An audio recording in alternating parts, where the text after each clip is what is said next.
When mom and aunt called my wife a snob behind my back, I confronted them, only to uncover a secret that left our family in shambles. Me, 38.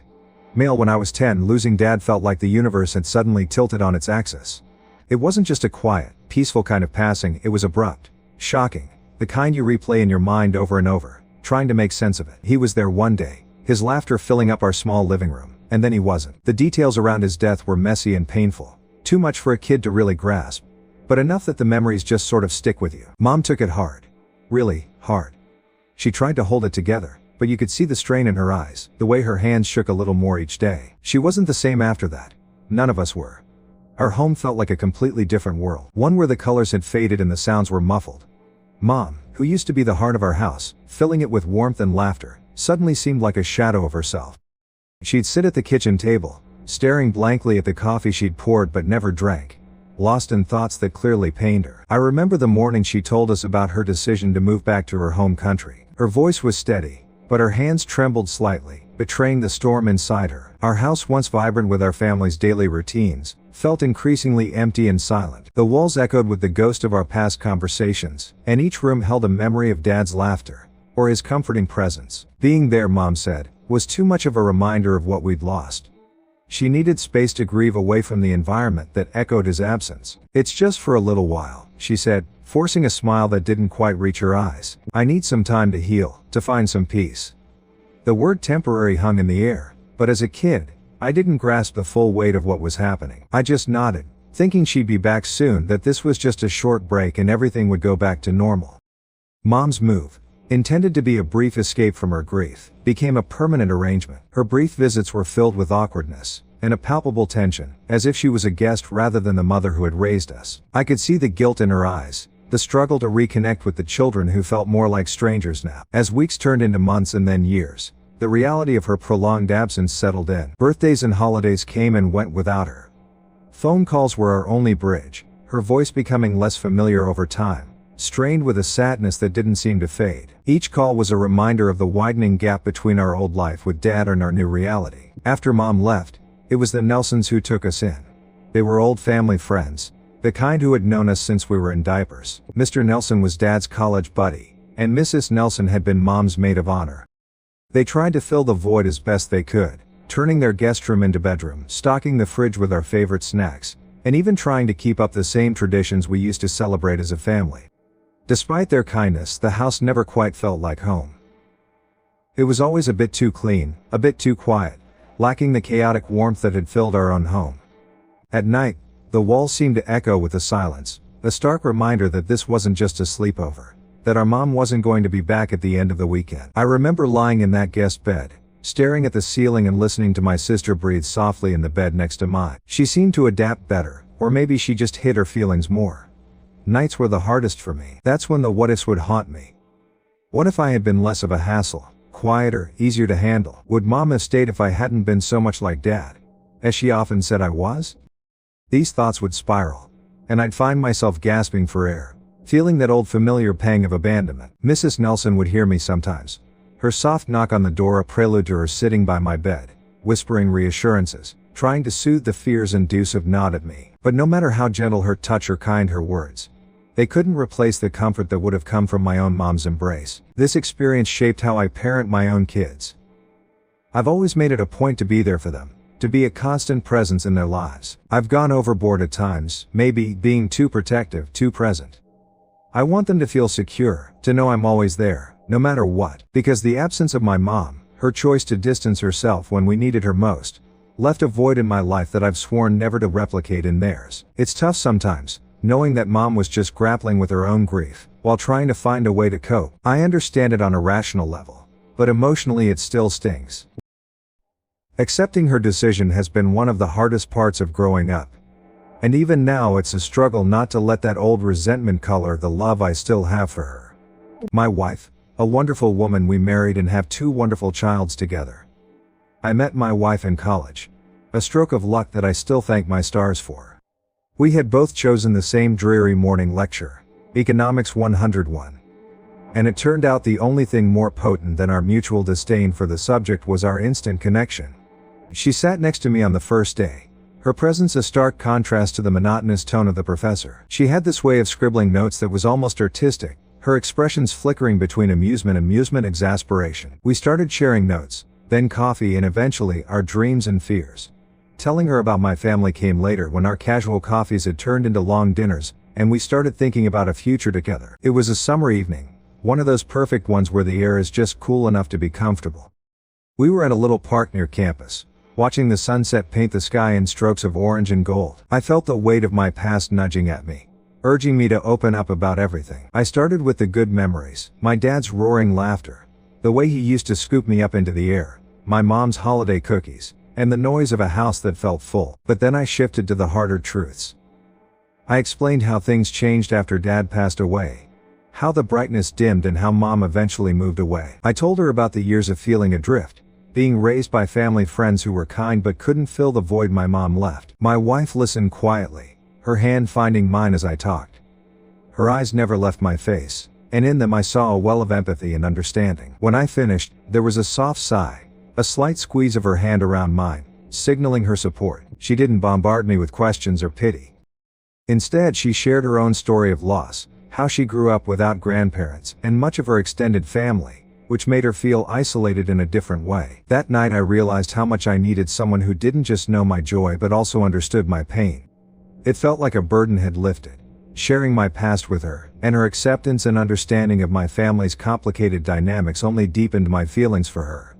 It was then I knew she was more than just a partner. She was my ally.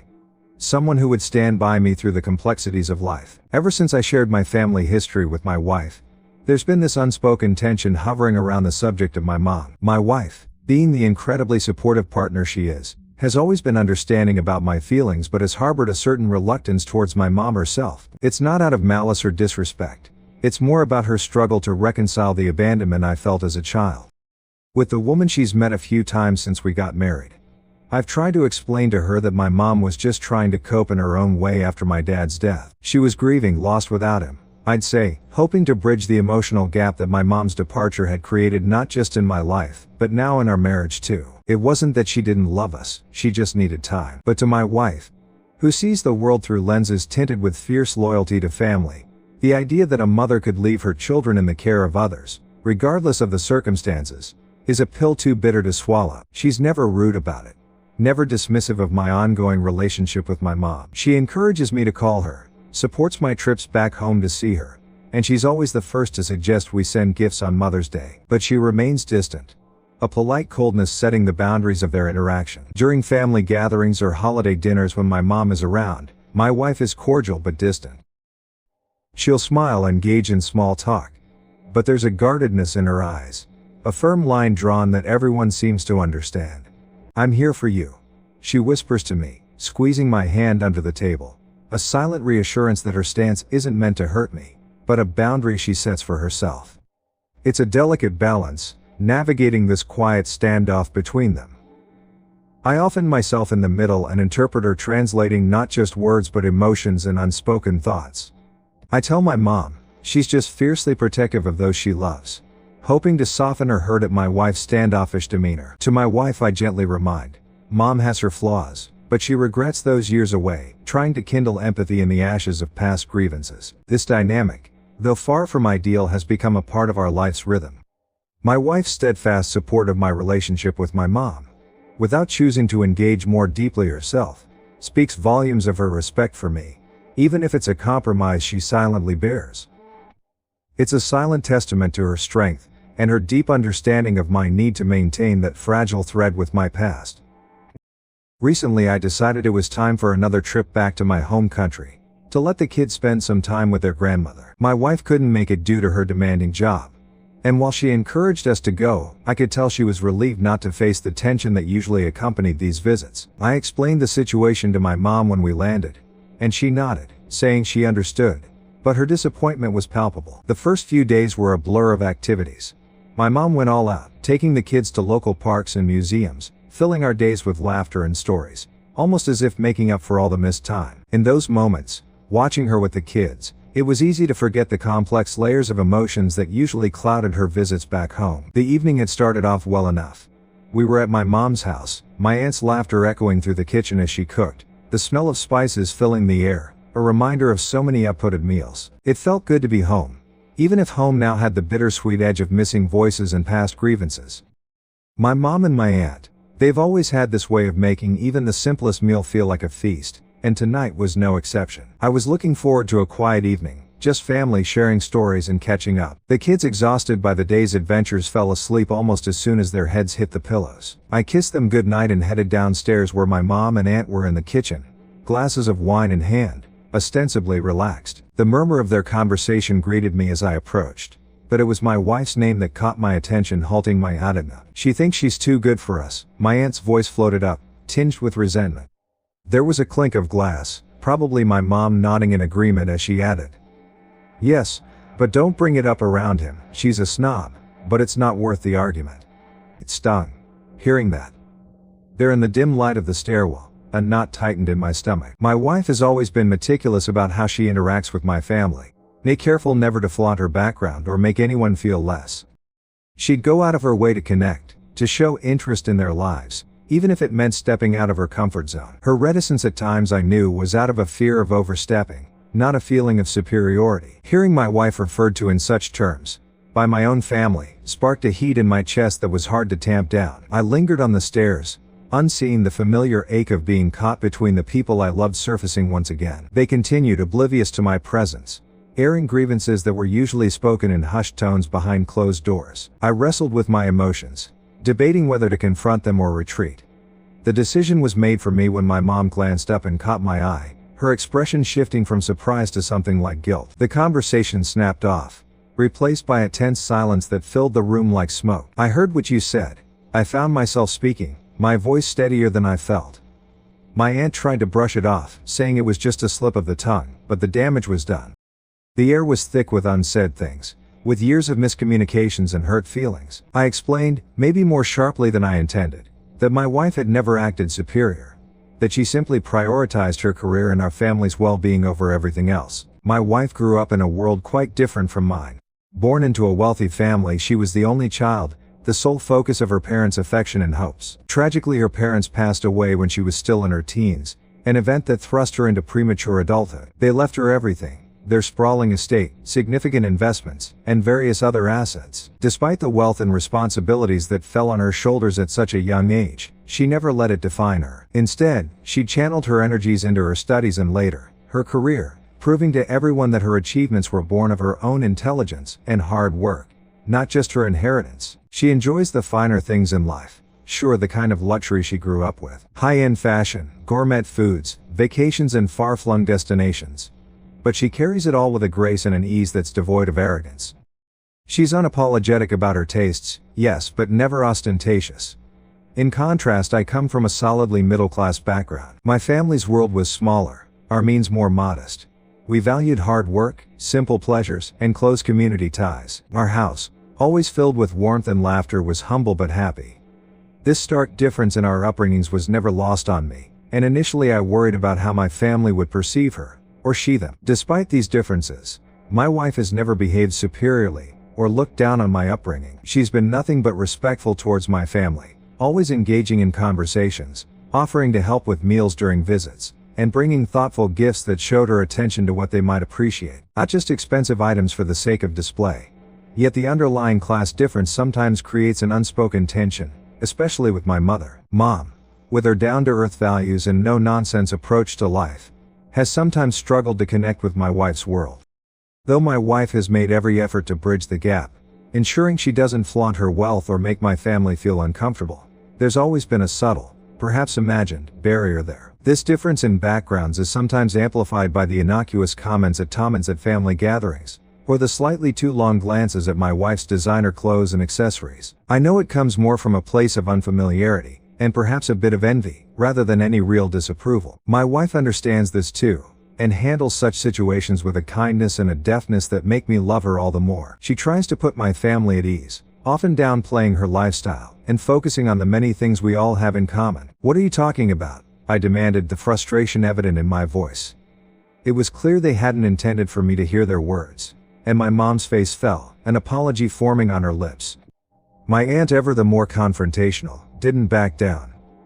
She doesn't mingle with us like she's one of us because she thinks she's better. She stated bluntly, her eyes challenging me to contradict her. That hurt. It hurt because it wasn't true. That's not it, I replied, my voice firm. She's trying her best. Just because she doesn't always know how to show it, doesn't mean she feels she's above us. You're misreading her caution as contempt. My mom, softer, more apologetic, tried to soothe the rising tension. We're just not used to her ways, that's all. Maybe we misjudged her a bit. She conceded, her eyes avoiding mine. But the damage was done. The evening's warmth evaporated, replaced by a chill that no amount of familial bond could easily dispel. I sat down with them, trying to explain further, sharing how my wife had often expressed her worries about not fitting in, about being seen as an outsider. It was a long conversation, one filled with admissions and reluctant understanding. My aunt listened, her expression showing defiance. They clearly didn't expect me to hear any of it. And my aunt said that my wife's refusal to interact with them is because she thinks she's better than them. I explained that isn't the case, but my aunt kept pushing the issue. Eventually my mom said it was fine if my wife felt that way, but I shouldn't defend her classist behavior. At this point I snapped and said that my wife resents my mom because she wasn't around when I was a kid. My mom and aunt didn't say anything to that, and I went back upstairs. After the conversation with my mom and aunt, the house felt colder, quieter. I needed to clear my head, so I stepped out onto the back porch, the night air crisp against my skin. Pulling out my phone, I sent a quick text to my sister, hoping she could offer some perspective. She's always had a way of seeing the middle ground, even when emotions ran high. Her response came back almost immediately, a testament to how often she played mediator in our family. Just apologize to mom and aunt, okay? It's not worth the fight. That was just like her, always advocating for peace, even if it meant swallowing your pride. I stared at the phone, her words glowing in the dim light. It wasn't that simple for me. I didn't hold a grudge against mom for the choices she made when we were kids. I understood they were made under the weight of immense grief. But hearing her and my aunt speak so dismissively about my wife, as if her efforts to fit in and respect their ways meant nothing, stirred a defensiveness in me I couldn't easily quash. It wasn't just the words themselves that had cut deep. It was the realization that these conversations had probably happened before. Not just tonight. That my mom and aunt had likely shared these thoughts between themselves, painting my wife in a light that was so far from the truth. It felt like a betrayal, not just to my wife, but to the efforts we'd both made to bridge our very different worlds. Sitting there in the quiet of the night, I typed out a response to my sister. I get what you're saying, but it's not just about making peace. They don't see how hard she tries, or how their words might make her feel unwelcome. I didn't expect my sister to fully understand. Her approach was different, shaped by her own experiences and personality. I knew I would eventually need to address this with mom and my aunt, to clear the air, or at least to make my stance clear. But I also knew an apology from me wouldn't fix the underlying issue. That my family still held on to preconceived notions about my wife. Notions that weren't fair or accurate. The house was quiet, the only sounds the occasional distant bark of a neighborhood dog, and the soft hum of the refrigerator. The conversation with my mom and aunt had left a palpable tension hanging in the air, thick enough to choke on. Alone in the small guest room where we were staying, I replayed the evening's events over in my mind, each word and sharp glance looping endlessly. In hindsight, I could see where I might have approached things differently. Maybe I could have been calmer, more diplomatic, instead of letting my emotions get the best of me. But in that moment, hearing them talk about my wife like that, someone who had tried so hard to be part of this family, despite feeling like an outsider, it felt like an instinctive need to protect her had overridden everything else. My wife wasn't just my partner, she was mother of my children, the person who stood by me unconditionally. My defending her wasn't just a reaction. It felt like a duty. I leaned back against the headboard, the mattress creaking slightly under my weight. The room was filled with old family photos and knickknacks, a stark reminder of the deep roots and history my family had in this place. It made my decision even more difficult knowing that leaving early would be like admitting defeat. Like letting those petty comments drive us away. But staying felt untenable too, with every forced smile and careful conversation just adding layers to an already thick facade. The kids were asleep in the next room, blissfully unaware of the grown-up complexities clouding the air around them. I didn't want their memories of this trip to be marred by a sense of underlying conflict, or to feel the tension that I was so acutely aware of. I pulled out my phone and scrolled through it aimlessly for a few moments before I made the decision. I'd booked flights for us to go back home earlier than planned. It wasn't just about escaping an uncomfortable situation. It was about preserving the peace and mental well-being of my family. My wife, who hadn't even come on this trip, deserved to know that her feelings were validated, not just by words, but by actions. As I looked up flights, I realized this was more than just a logistical change, it was a statement. I wasn't just leaving early, I was making it clear that while family was important, the respect and well-being of my immediate family, my wife and kids, came first. She's not opposed to the idea of visiting my home country, and has done so in the past. Her job is just very demanding, and she said she'd rather do a longer trip with the four of us. We have 2 kids, when she can arrange more time off and the trip isn't solely based on seeing my mom. My wife's relationship with my home country, and especially with my family, is complicated to say the least. She's not against the idea of visiting. In fact, she's joined me several times before, but her job in corporate law is demanding. Long hours, constant deadlines, high stakes. That kind of pressure doesn't pause for anything, not even family trips across the globe. She's practical about it.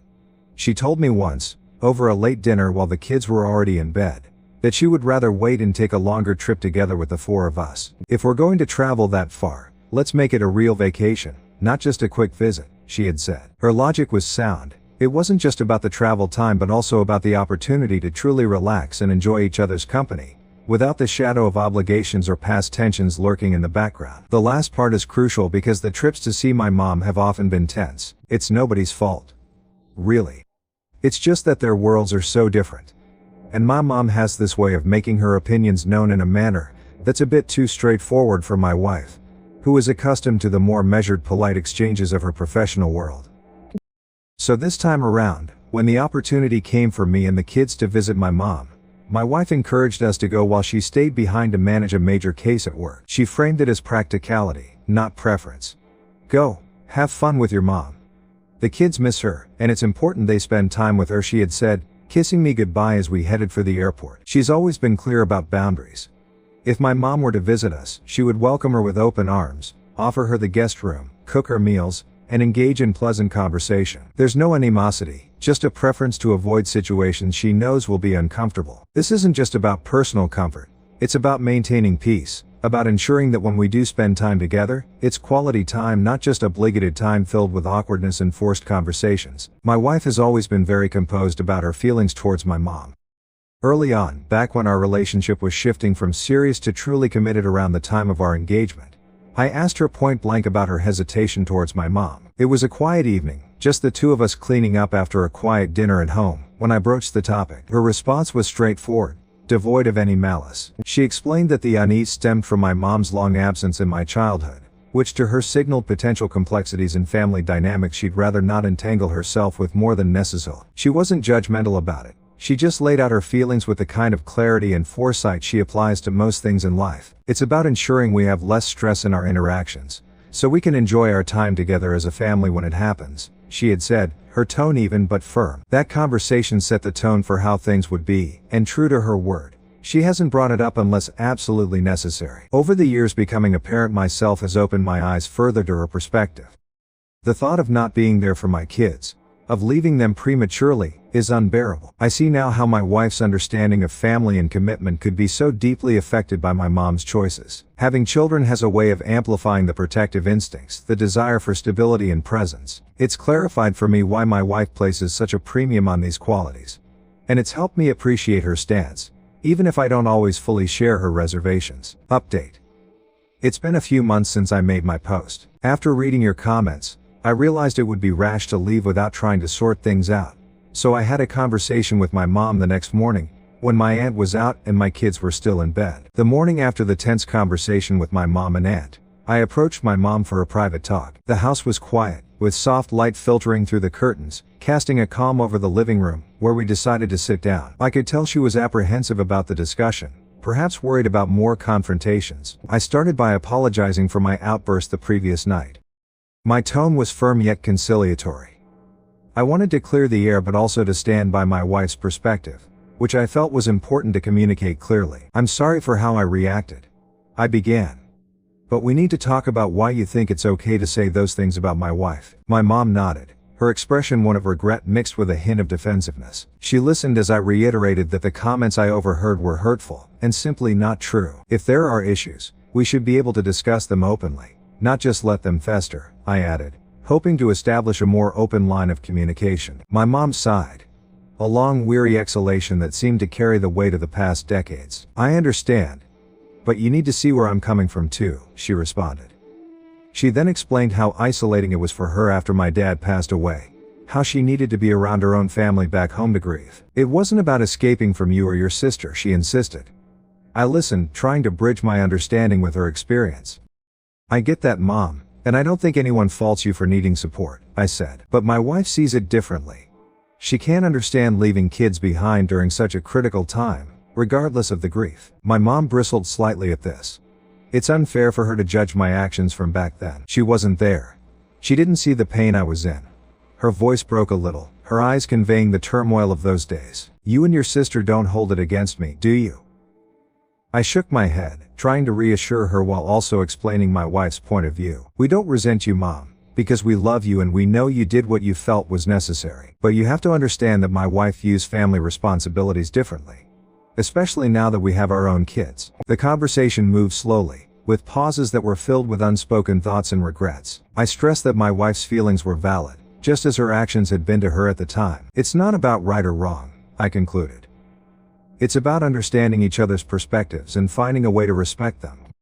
I can't make my wife forgive you, Mom, I said, trying to keep my voice even despite the frustration building inside me. And I need you to stop speaking poorly about her. It's important you tell Aunt Jane to do the same. Mom listened, her expression a mix of understanding and helplessness. I'll do what I can, you know I will, she replied. But then she added, but I can't control what your aunt says or does, she has her opinions. This response frustrated me further. But don't you see? It's not just about opinions, it's about respect. If there's talk like that going on, it creates an environment I don't want around our kids. They pick up on everything, Mom. The idea of my children overhearing such comments about their mother worried me deeply. I can't be comfortable in a place where my wife, their mom, is disrespected. It's not just about us adults, it's about what kind of example we set for them. Mom nodded slowly, seemingly understanding the gravity of my concerns, but she held firm on her stance about my aunt. I'll talk to her, I promise. I'll try to make her see. But you know how she is, stubborn, and I can't openly criticize her. She's helped me through a lot. The room fell silent for a moment as I processed her words. The sunlight streaming through the window cast long shadows across the floor. A stark reminder of the day moving forward while we seemed stuck in this impasse. I looked at my mom, seeing the years of strain etched into her face, realizing that her relationship with her sister was as complex as any other family dynamic. I understand she's family, I finally said. And I get that you've supported each other through thick and thin. But this is important. It's about protecting my family's well-being. Mom sighed. A sound of resignation mixed with resolve. I'll do my best, she repeated, her tone more assured this time. No one should feel unwelcome in my home. Things weren't going anywhere, so I told my mom I was going to go home early. She got upset and defensive, and I realized she would also keep bad-mouthing my wife, just when I wasn't around. That was the final straw. I went back upstairs and got flights for the next day. I sent my wife a text saying we'd be home early, and I'd explain when I got back, but everyone was alive and healthy. She said that she was looking forward to it, and asked if I wanted to call, but I just wanted to do it all in person. The next 24 hours in my mom's house were like walking on a tightrope. Each of us carefully navigating around the tension that had settled in the air after our talk. The house, usually filled with the comforting smells of home-cooked meals and the sounds of casual family chatter, now felt unnaturally quiet, as if everyone was holding their breath, waiting for something to break the silence. As we packed up our things, the kids obliviously chattered about the trip, unaware of the undercurrents swirling around them. They were excited about going home, talking non-stop about showing their mom the souvenirs they had picked out for her. I tried to match their enthusiasm, but my mind was preoccupied with the conversation I'd had with my mom and the unresolved issues it left hanging between us. Finally, with our bags packed and the car loaded, I went to say goodbye to my mom. She stood in the doorway, her posture tense. There was a vulnerability in her eyes that I hadn't seen in a long time. "When will I see you and the kids again?" she asked, her voice thick with emotion. I took a deep breath, knowing my answer would be difficult for her to hear. "Mom, I want you in our lives, you know that. But things need to change before we come back. My wife deserves to be treated with respect, and I can't justify bringing the kids into a situation where that might not happen." The words hung heavily between us. Mom looked down, nodding slowly. "I understand," she murmured. "I'll work on things with your aunt.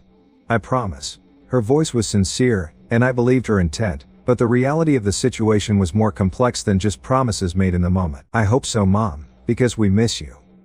But I need to put my wife and kids first, I continued, trying to keep my tone gentle yet firm. It was essential for her to understand that while I cherished our family ties, I couldn't compromise on the values I wanted to teach my children, about respect and kindness. Mom reached out, pulling me into a hug, a bit of the old warmth returning momentarily. Give them my love, she said, her voice muffled against my shoulder. Tell them Grandma thinks about them every day. As I got into the car and drove away, the image of my mom standing in the doorway lingered in my rearview mirror. When I got home, the sense of relief was palpable. After the tension of the last few days, walking through the door to see my wife in the familiar surroundings of our own space was grounding. She greeted me with a hug that seemed to physically lift the weight off my shoulders. The kids were already asleep, the house quiet except for the soft hum of the dishwasher in the background. We settled down in the living room, her on the couch with a cup of tea, me in the armchair across from her. She waited patiently as I recounted everything that had happened. My conversation with my mom, the awkward silence that followed, and the strained goodbye. When I told her about what happened, about the comments my mom and aunt had made, she let out a small laugh, more out of resignation than amusement. Well, I'm glad I only got upgraded to a snob, she said wryly. It could have been much worse. Her attempt at lightening the mood was appreciated, but her eyes were serious, concerned about the impact of what had transpired. I stood up for you, I said, wanting her to know that her dignity was something I defended unequivocally. I made it clear that we couldn't just brush those comments under the rug. She reached across to squeeze my hand, her smile warm. Thank you. That means a lot to me. Not just that you stood up for me, but that you're thinking about what this means for us as a family. The conversation shifted then to what the future held for my relationship with my mom. I told her we need some space, I continued, that I still want her in our lives, but our immediate family has to come first. My wife nodded, understanding the difficulty of the decision. I support whatever you need to do, she said. Just know that whatever distance you need to put, I'm here for you.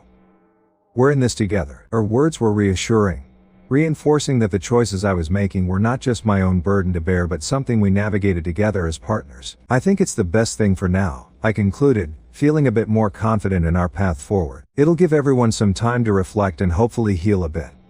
She smiled. That same reassuring smile that had seen us through countless other challenges. I'm proud of you, she added. It's not easy standing up to family, but you're doing what's best for us. That's what matters. It's been several months since we returned from that charged visit to see my mom, and life at home has settled into a comfortable rhythm. The kids are thriving, oblivious to the adult complexities that sometimes shadow the edges of family life. My wife and I have found solace in the normalcy of our daily routines. Work, school runs, weekend soccer games. Despite the undercurrents of that trip, our home life feels solid, anchored. I've made it a point to keep in touch with my mom, dialing her number every couple of weeks. But each call seems to resurrect a bit of the tension from our last visit.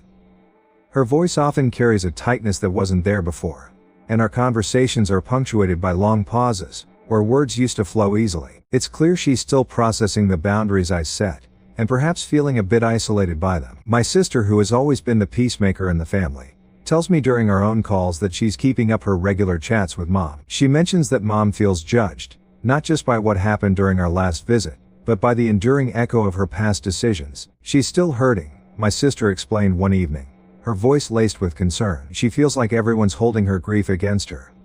I listen, and I try to understand. Grief is a strange, malleable thing that touches everyone differently. I hope with time, Mom will see that it's not about judgment, but about understanding each other's boundaries and emotional spaces. As much as I want my kids to have a relationship with their grandmother, their only living grandparent, I'm acutely aware of the need to protect my wife's emotional well-being. She's been incredibly supportive and understanding, but I know the situation has been hard on her too. The balance is delicate, trying to navigate these waters without tipping anyone overboard. Since becoming a father, my perspective on family and relationships has shifted significantly. It's like my children have opened up new chambers in my heart and mind, chambers filled with deeper empathy and understanding, especially towards my wife. Watching her as a mother, seeing her dedication and the boundless love she pours into our children, I find myself constantly amazed and grateful for her presence. The thought of losing her, of my kids facing life without their mother, sends a cold shiver down my spine. It's something I can't even bear to think about for too long. This fear, this visceral reaction, it helps me understand why she's so sensitive about family matters, and why she's been so adamant about setting boundaries with my mom. It's not just about past grievances or discomfort. It's about our family unit remains stable and supported, no matter what. Reflecting on this has also given me a fresh lens through which to view my own childhood. I forgive my mother for her choices during our most difficult times. Decisions made while she was engulfed in her own sea of grief. I know that she did what she felt was necessary to survive emotionally, even though it meant being physically distant from me and my sister. Forgiveness, however, doesn't erase the understanding of the impact of those decisions. It doesn't wipe away the fact that those choices left marks, shaping how I view relationships and responsibilities. This empathy I hold for my wife, stemming from our shared parenting journey, makes me think about how I would feel if the roles were reversed, if it had been her parents who had left her in a similar situation. Honestly, I doubt I could easily forgive such an action. The mere idea stirs a protective instinct in me that is fierce and uncompromising. I would want to shield her from that kind of pain, just as I try to protect our children from any hurt or unnecessary hardship. This has led to many conversations between us, sometimes late into the night when the world is quiet, and it's just the two of us, sharing our thoughts and fears. These discussions are sometimes tough, but they're always cathartic. They bring us closer, aligning our understanding and approach to how we manage our relationships with our extended family. Thanks for all your advice. For those of you who said I should get therapy, I am doing fine, but thanks for the concern.